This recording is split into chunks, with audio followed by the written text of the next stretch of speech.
If you've been just putting your Nintendo Switch in sleep mode, it's still using battery behind the scenes. In this video, I'll show you the right way to fully shut down your Switch, helping you save battery and keep your console in good shape over time. Let's jump right in. So as you know, sleep mode is the quickest way to give your Switch some rest and give you more playtime.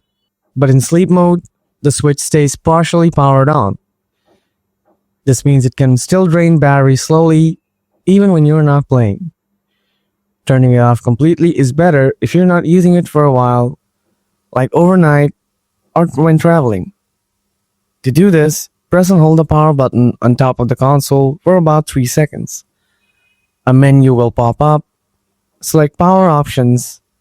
Now choose turn off. And that's done. Your Switch is now fully powered down and battery drain stops completely.